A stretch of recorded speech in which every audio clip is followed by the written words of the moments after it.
Madame, Monsieur, chers téléspectateurs, bonjour, bienvenue. C'est l'espace des fois et des voix. C'est sur CIATV News, Cameroun de la du dimanche, la parole de Dieu, puisque Dieu est esprit et il faut que ceux qui l'adorent en esprit et en vérité. Cette fois-ci, ce matin du dimanche, nous sommes en vidéoconférence avec l'apôtre Claver Elanga depuis New York. Apôtre Claver Elanga, si vous êtes avec nous, bonjour et bienvenue. Bonjour Roger et bonjour à tous les téléspectateurs. Apôtre Claver Elanga, ce matin nous voulons aborder un thème. Il s'agit de la sagesse. Est-ce que vous pouvez déjà nous définir ce mot qui est la sagesse? Oui, et la définition scientifique de la sagesse, c'est the right use of knowledge, c'est-à-dire que l'usage approprié de la connaissance, l'usage optimum de la connaissance. C'est ça la définition scientifique. Peut-être qu'il faudrait, c'est pas moi, opérationnaliser ça, je sais pas, donner un peu plus de détails. Savoir gérer les opportunités, savoir identifier les talents, comprendre les gens qui sont autour de soi, savoir saisir les circonstances, comprendre les circonstances, ça c'est faire preuve de sagesse. L'homme sage, par exemple, est stratège. Il doit savoir identifier ce qui est urgent de ce qui peut attendre, ce qui est bon, approximatif ou totalement mauvais. En clair, c'est l'usage approprié de la connaissance. Voilà la sagesse. Mais si on va dans le sens biblique, peut-être, si on va dans le sens biblique, je peux prendre un exemple, l'exemple de 2 Samuel 12, où vous voyez que le prophète Nathan voulait venir reprocher au roi David, montrer au roi David qu'il a mal agi, parce qu'il a abusé la femme de son collaborateur Uri, il l'a envoyé en guerre, il a tué Uri, il commet l'adultère et il commet un meurtre. Il faut bien que ce roi qu'on puisse lui parler. Mais comment va-t-il utiliser? Quelle est la méthode qu'il va utiliser pour parler au roi? Il commence par une histoire qu'un homme avait beaucoup de brebis et tout ça, des grands troupeaux, et puis un étranger est venu chez lui. Il a laissé son grand troupeau, il est allé prendre la pauvre brebis du pauvre, du malheureux qui n'avait qu'une seule, et il a tué. Et le roi, il n'a même pas fini l'histoire. Le roi David dit, l'Éternel est vivant, un tel homme mérite la mort. Et Nathan lui dit, le prophète Nathan lui dit, c'est toi cet homme. Dieu t'a donné le pouvoir, tu as beaucoup de femmes et tout ça et autres, des richesses. Mais tu as pris la femme du Uri et tu as fait tuer Uri. Vous voyez un peu, ça c'est un exemple d'utilisation de la sagesse. Pour vous, qui est dépositaire de la sagesse, apôtre Claver Elanga? La sagesse est pour ceux qui ont la crainte de Dieu. Parce que la parole de Dieu dit dans Somme 111 10 que la crainte de l'Éternel est le commencement de la sagesse. Somme 111 10. C'est celui qui commence à craindre Dieu. Quand tu prends conscience que la vie éternelle existe, il y a l'enfer. Si je commets le mal, ce mal inexorablement me reviendra d'une manière ou d'une autre. La crainte s'empare de toi, au point que tu n'as plus besoin d'être surveillé, même étant seul. Tu sais que le regard du Seigneur est sur toi, mes actions sont comptées, mesurées, évaluées. Et qu'un jour, tôt ou tard, je devrais rendre compte de ces actions, alors tu commences à être sage. Et là, tu crains Dieu, et voilà le début de la sagesse. Apôtre Claver Elanga, je demandais qui est dépositaire de la sagesse, c'est-à-dire qui peut donner la sagesse, un homme ou alors une femme ou alors un être suprême qui détient la sagesse et qui peut la donner à qui il veut. Oui, il dit que si quelqu'un manque l'Éternel, Dieu dit, si quelqu'un manque de sagesse, qu'il me la demande. Nous devons demander la sagesse à Dieu. Mais il a placé ses oins, ses serviteurs de Dieu, ce que vous appelez tantôt, vous aimez les termes pasteur, évêque et prêtre et autres, ceux qui donnent la parole. C'est eux qui sont les médecins, ceux qui communiquent la sagesse. C'est eux les dépositaires, sont supposés être les dépositaires de la sagesse, si tout au moins ils sont intègres. Alors c'est eux, par ce qu'ils vous donnent comme doctrine, qui vous rend sage, qui vous ramène sur le chemin. Ils sont là, les serviteurs de Dieu, les ministres de Dieu, sont là pour amener les hommes à la sagesse, pour vous amener à sortir de la folie, des actes insensés et de revenir sur le droit chemin, dans la juste prospective de Dieu, afin que vous puissiez bénéficier de ses faveurs. Apôtre Claver Elanga, comment est-ce qu'on devient sage? Autrement dit, est-ce qu'on est sage ou alors on le devient par la force des choses? Oui, Jésus a parlé a présenté la parabole des talents. Les uns ont reçu 5 talents, d'autres ont reçu 3, d'autres ont reçu 2, d'autres 1 talent. Mais chacun a fait valoir son talent selon qu'il entendait. Dieu n'a pas donné le même niveau de connaissance. Nous sommes fondamentalement différents.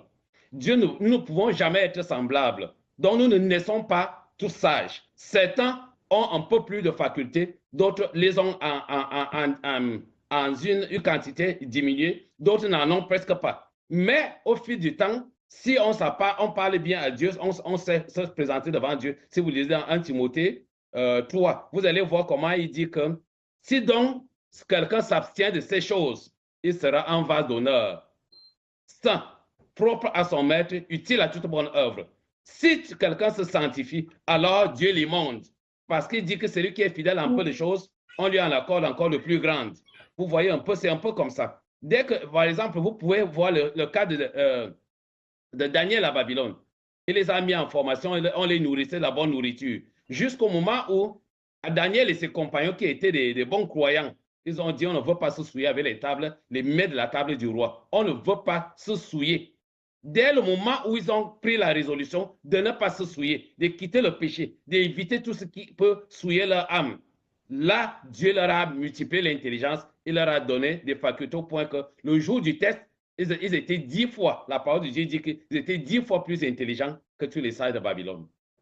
Vous voyez comment on acquiert la sagesse par la crainte de Dieu, comme on revient toujours à ce que j'ai dit antérieurement. Y a-t-il pour vous la différence entre la sagesse et l'intelligence? Si oui, ça se situe à quel niveau? Absolument. Sur le plan scientifique, l'intelligence, permettez-moi d'entrer dans les sciences, dans la psychologie, c'est pas moi. Je ne suis pas neurologue, je vais un peu vous caricaturer ça. C'est aussi au front qu'il y a le cortex, c'est le ciel de l'intelligence. Alors que l'hypothalamus, c'est le ciel des sentiments, des désirs.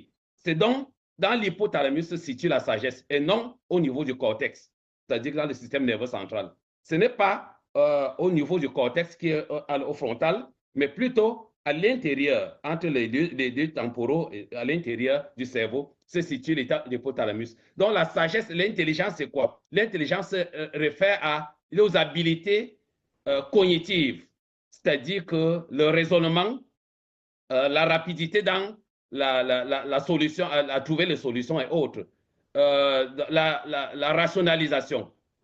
C'est un peu ça, la remise en question, c'est dit de manière scientifique. Voilà un peu ce qu'on peut appeler l'intelligence. Par contre, la sagesse est du domaine du comportement.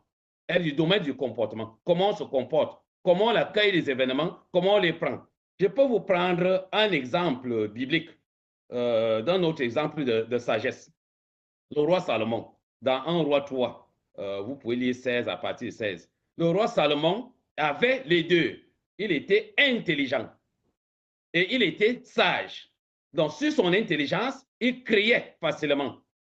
Il trouvait des abstractions, il faisait des abstractions, le raisonnement, et vous pouvez, tous les livres des proverbes, c'est le roi Salomon. Vous voyez un peu sa sagesse. Là, c'est l'intelligence, ses capacités. Là, c'est l'intelligence. Mais la sagesse vient du fait que, je prends par exemple le jugement de Salomon. Deux femmes qui se disputaient un bébé. L'une dit, c'est mon bébé, c'est moi qui ai mis au monde ce bébé. Et l'autre, pendant la nuit, il a arraché mon bébé. L'autre dit non. Et le roi Salomon regarde attentivement et ne sait comment faire. C'est une situation qu'un être intelligent, l'intelligence scientifique rationnelle ne peut pas résoudre. Il a dit, apportez-moi l'enfant, amenez-moi l'enfant. Nous allons couper l'enfant en deux et on va donner à chacune une partie. La mère, l'enfant dit, non, non, non, non, ne coupez pas, donnez-lui l'enfant. Et il a dit, Salomon a dit, voilà la mère de l'enfant. Voilà un exemple d'utilisation de la sagesse. Je peux peut-être encore prendre un autre, ça parce que le temps nous est possible. Abigail, la femme de Nabal, dans le livre de 1 Samuel 25. Alors, David est roi, il vient d'être un roi, et il voulait demander simplement de l'aide à Nabal une aide qu'il méritait d'ailleurs. Il pouvait me prendre et Nabal a rejoint ses serviteurs qu'il a envoyés vers eux. Il a dit, l'Éternel est vivant, s'il ne décapite, parce que Nabal ne trouve pas la mort aujourd'hui. Alors, la femme de Nabal, Abigail, était une femme sage. La Bible dit que c'était une femme de bon sens et belle de figure. Mais l'homme qui était son mari était dur et méchant dans les actions. Alors, il posait des actions insensées. La femme est allée rapidement rencontrer David et elle est tombée, elle s'est prosternée devant lui que ne fais pas le mal. L'Éternel t'a ou un roi. Ne souille pas ton âme avec un versant de sang innocent et autres. Je suis venu, accepter un présent. Et elle a réussi à désamorcer la bombe. Elle a réussi à ramener le corps de David. David a commencé à couler les larmes et dit, je ne tuerai pas ton mari. Voilà, elle a sauvé son mari et elle a fait tout cela à l'insu de son mari. Pour sauver toute une famille, elle a su comment se comporter. Généralement, vous allez voir, c'est pour cela qu'il est écrit dans Proverbe 14:1 que la femme sage bâtit sa maison, mais la femme insensée la renverse proprement. Une femme qui est sage, elle sait comment elle peut sauver son mari, et comment elle peut arranger une situation dans toute une famille sans même que son mari soit informé. Voilà comment les actes de quelques signes de sagesse. Pour donc revenir pour dire que la sagesse est du domaine du comportement, alors que l'intelligence est du domaine intellectuel. Pour finir, apôtre Claver Elanga, est-ce qu'un homme de péché peut être considéré comme un sage? Vous savez, la sagesse parmi les dons spirituels qui sont décrits dans 1 Corinthiens 12, il y a le don de sagesse. Ça veut dire qu'il faut déjà recevoir le Saint-Esprit pour acquérir ce don de sagesse. Alors, vous convenez avec moi que pour avoir le Saint-Esprit, il faut déjà être saint.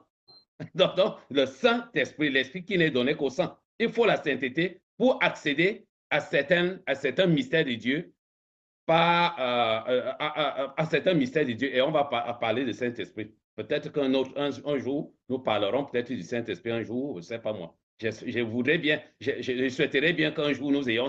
Il y a un homme souillé ne peut pas avoir de la sagesse. Parce qu'il est souillé. Quand en se souillant, il détruit son propre bonheur. Un peu comme si tu sciais la planche sur laquelle tu es assis. Donc, c'est un peu comme ça. Là où nous avons une sagesse chez nous, dans mon village, dans ma région natale, que là où tu as caché la dame Jeanne, ne jette pas les cailloux. Voilà un peu comme ça. Vous pouvez un peu... Il y a les hommes sages qui se comportent, c'est un peu comme on les appelle généralement dans les sciences leadership, les radicaux tempérés. Les radicaux tempérés, c'est-à-dire qu'ils n'ont pas besoin d'utiliser la violence, mais ils utilisent des moyens alternatifs, des moyens, des mécanismes alternatifs pour toujours réaliser ce qu'ils ont besoin de réaliser sans violenter quelqu'un, sans faire de bruit. Ça, c'est les radicaux tempérés. Et il y a aussi quelque chose en termes dans les sciences managériales qu'on appelle l'intelligence émotionnelle, la capacité à contrôler ses émotions et à contrôler celles des autres. C'est toutes ces choses-là.